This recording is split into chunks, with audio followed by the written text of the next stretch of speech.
Sige.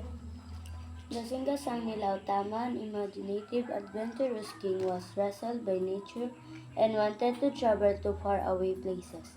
He loved hunting wild animals, so when he heard that there were stags in the jungles of Tanjong Bentam, which were not easy to hunt, he was excited and took with him a great fleet of ships to Tanjong Bentam.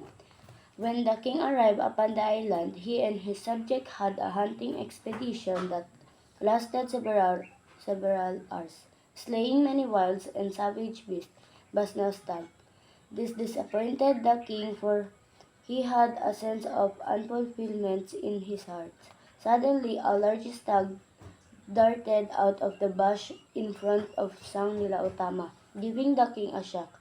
But the king drew his silver dagger and hurled it at the stag, only grazing the animal. The stag began to run, and the king persuaded in those days it was either your feet or nothing. The stag ran through the jungle and darted up a knoll.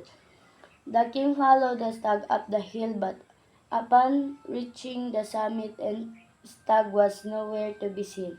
There was a large rock, so the king climbed it and looked the land and sea spread out around him. In the distance he saw a stretch of wet sand and island. Sangil Otama was fascinated by the sight of the island. He returned to one of his subjects who had followed him. What is the name of that island? The subject looked into the distance and smiled. That is Temasek, your highness. Then we are going there. The king ordered his fleet to set sail, and they began on their journey toward the island. Suddenly, the once clear blue skies were covered with black clouds. Heavy rain poured from them, and strong bursts of wind threatened to tear the ships apart. The ship carrying Sang Nila Utama was in the very eye of the storm. The crew lowered the sails, started to bail the water from the ship, and get most of the cargo of jettisoning. However, an idea came to King's head. He remembered the story his grandfather told him of how one of his ancestors became the sea king, and that his crown was the only thing which belonged to his ancestor. He removed his crown immediately and threw it into the sea. All at once, the storm broke. As suddenly as it started, the skies began to clear, and the crew gave a shout of joy and set sail once more to the island of Temasek. When the king stepped upon the island, a creature stepped out of nowhere, and the king and his men were attacked by the magnificent creature. It was large and moved with grace, had a black head covered in a fairy mane, a whitish neck, and a red body. When the king drew his bow and arrow, the beast stared back at him with golden eyes and let out the deafening roar before leaping into the jungle. What sort of animal was that? The king asked. A wise old man stepped forth. I have seen animals in portraits from the far west. Perhaps this a singa, but I wonder how it got all the way here. This must be a great place if it breeds such a beautiful animal. Let us live here on the island of Singapore. Yung spelling tayo. Sulat mo lang yung pangalan mo. Tapos grade.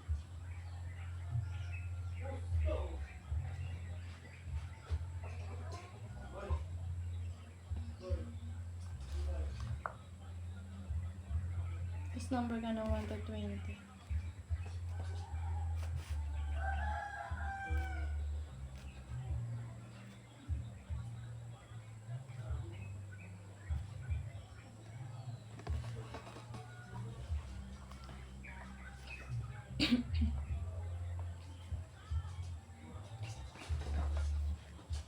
1. Adventurous.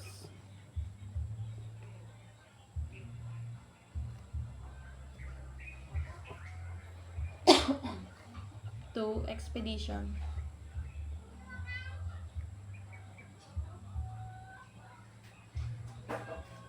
3. Unfulfillment.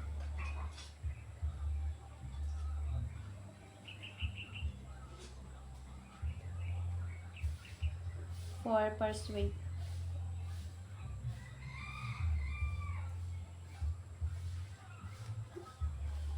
5. Fascinated.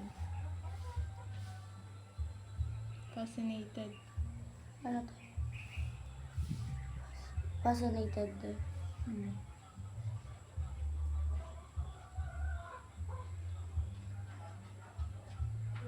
3. Tend.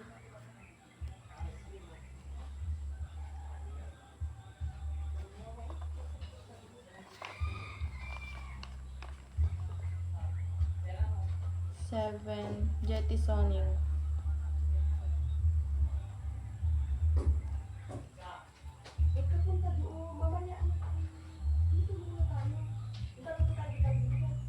8. Ancestor.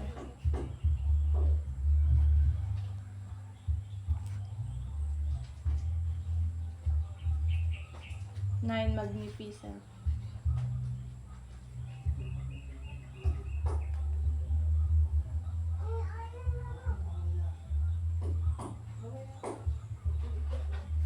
10. Creature.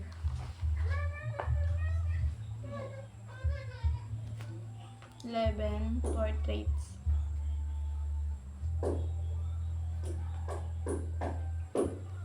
12. Defining.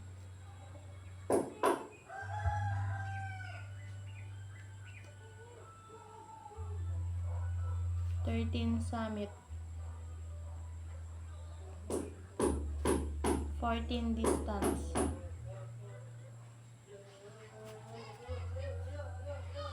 15. Journey. 16. Savage.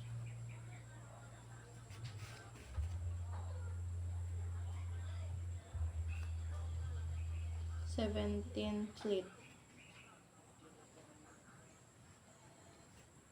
18. Dodger.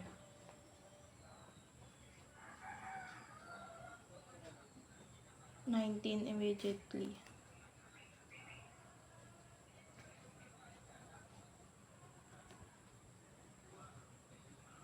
20. Beautiful.